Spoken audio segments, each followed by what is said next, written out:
ಜಾತಿ ಗಣತಿ ವರದಿಯನ್ನ ಕಸದ ಬುಟ್ಟಿಗೆ ಹಾಕಿ ಜಾತಿ ಗಣತಿ ಔಟ್ಡೇಟೆಡ್ ಅಂತ ವಿಜಯೇಂದ್ರ ಹೇಳಿದ್ದಾರೆ. ಈಗಾಗಲೇ ವರದಿ ಮಾಡಿ 10 ವರ್ಷ ಆಗಿದೆ. ಕ್ಯಾಬಿನೆಟ್ ಸಚಿವರಿಂದಲೇ ವರದಿಗೆ ವಿರೋಧ ಇದೆ. ವರದಿ ಬಗ್ಗೆ ಸರ್ಕಾರದ ನಿಲುವು ಏನು ಅನ್ನೋದು ಸ್ಪಷ್ಟ ಆಗಲಿ. ಹೊಸ ಜಾತಿ ಗಣತಿ ವರದಿ ನೀಡಿ ಅಂತ ವಿಜಯೇಂದ್ರ ಆಗ್ರಹಿಸಿದ್ದಾರೆ. ನಿಲುವು ಸ್ಪಷ್ಟವಾಗಿದೆ. ಈ ರಾಜ್ಯದಲ್ಲಿ ಹಿಂದುಳಿದ ವರ್ಗಗಳು, ಶೋಷಿತ ಪೀಡಿತ ಸಮುದಾಯಗಳ ಆರ್ಥಿಕ, ಸಾಮಾಜಿಕ, ಶೈಕ್ಷಣಿಕ ಅಭಿವೃದ್ಧಿ ಆಗಬೇಕು, ಅವರಿಗೆ ನ್ಯಾಯ ಸಿಗಬೇಕು. ಅದ್ರ ಬಗ್ಗೆ ಭಾರತೀಯ ಜನತಾ ಪಾರ್ಟಿ ನಮ್ದು ಯಾವುದೇ ಭಿನ್ನಾಭಿಪ್ರಾಯ ಇಲ್ಲ. It's not only unscientific, it's also outdated. ಯಾಕಂದರೆ 10 ವರ್ಷ ಕಳೆದಿದೆ ಈಗಾಗಲೇ.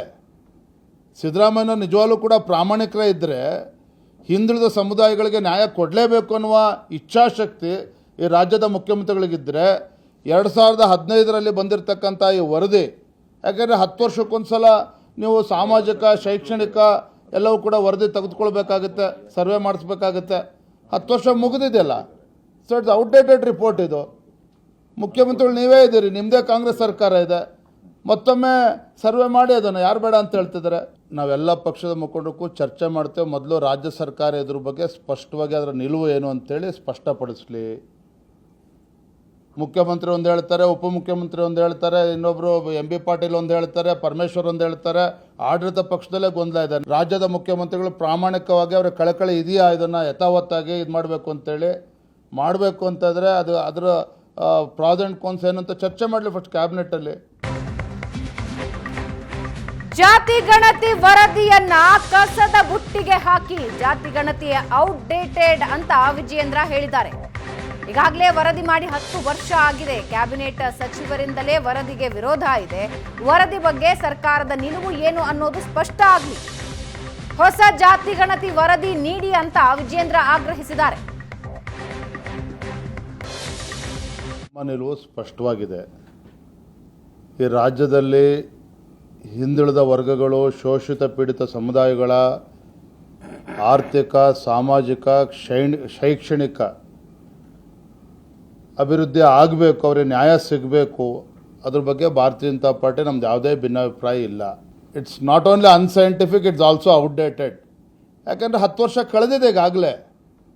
ಸಿದ್ದರಾಮಯ್ಯ ನಿಜವಾಗ್ಲೂ ಕೂಡ ಪ್ರಾಮಾಣಿಕರೇ ಇದ್ದರೆ ಹಿಂದುಳಿದ ಸಮುದಾಯಗಳಿಗೆ ನ್ಯಾಯ ಕೊಡಲೇಬೇಕು ಅನ್ನುವ ಇಚ್ಛಾಶಕ್ತಿ ಈ ರಾಜ್ಯದ ಮುಖ್ಯಮಂತ್ರಿಗಳಿಗಿದ್ದರೆ 2015ರಲ್ಲಿ ಬಂದಿರತಕ್ಕಂಥ ಈ ವರದಿ, ಯಾಕೆಂದರೆ 10 ವರ್ಷಕ್ಕೊಂದ್ಸಲ ನೀವು ಸಾಮಾಜಿಕ, ಶೈಕ್ಷಣಿಕ ಎಲ್ಲವೂ ಕೂಡ ವರದಿ ತೆಗೆದುಕೊಳ್ಬೇಕಾಗುತ್ತೆ, ಸರ್ವೆ ಮಾಡಿಸ್ಬೇಕಾಗುತ್ತೆ. 10 ವರ್ಷ ಮುಗಿದಿದೆಯಲ್ಲ. ಸೊ ಇಟ್ಸ್ ಔಟ್ಡೇಟೆಡ್ ರಿಪೋರ್ಟ್ ಇದು. ಮುಖ್ಯಮಂತ್ರಿಗಳು ನೀವೇ ಇದ್ದೀರಿ, ನಿಮ್ಮದೇ ಕಾಂಗ್ರೆಸ್ ಸರ್ಕಾರ ಇದೆ. ಮತ್ತೊಮ್ಮೆ ಸರ್ವೆ ಮಾಡಿ ಅದನ್ನು ಯಾರು ಬೇಡ ಅಂತ ಹೇಳ್ತಿದ್ದಾರೆ. ನಾವೆಲ್ಲ ಪಕ್ಷದ ಮುಖಂಡಕ್ಕೂ ಚರ್ಚೆ ಮಾಡ್ತೇವೆ. ಮೊದಲು ರಾಜ್ಯ ಸರ್ಕಾರ ಇದ್ರ ಬಗ್ಗೆ ಸ್ಪಷ್ಟವಾಗಿ ಅದರ ನಿಲುವು ಏನು ಅಂತೇಳಿ ಸ್ಪಷ್ಟಪಡಿಸಲಿ. ಮುಖ್ಯಮಂತ್ರಿ ಒಂದು ಹೇಳ್ತಾರೆ, ಉಪಮುಖ್ಯಮಂತ್ರಿ ಒಂದು ಹೇಳ್ತಾರೆ, ಇನ್ನೊಬ್ಬರು MB ಪಾಟೀಲ್ ಒಂದು ಹೇಳ್ತಾರೆ, ಪರಮೇಶ್ವರ್ ಒಂದು ಹೇಳ್ತಾರೆ. ಆಡಳಿತ ಪಕ್ಷದಲ್ಲೇ ಗೊಂದಲ ಇದೆ. ರಾಜ್ಯದ ಮುಖ್ಯಮಂತ್ರಿಗಳು ಪ್ರಾಮಾಣಿಕವಾಗಿ ಅವರ ಕಳಕಳಿ ಇದೆಯಾ, ಇದನ್ನು ಯಥಾವತ್ತಾಗಿ ಇದು ಮಾಡಬೇಕು ಅಂತೇಳಿ ಮಾಡಬೇಕು ಅಂತಂದರೆ ಅದರ ಪ್ರಾಸ್ ಆ್ಯಂಡ್ ಕಾನ್ಸ್ ಏನಂತ ಚರ್ಚೆ ಮಾಡಲಿ ಫಸ್ಟ್ ಕ್ಯಾಬಿನೆಟ್ಟಲ್ಲಿ.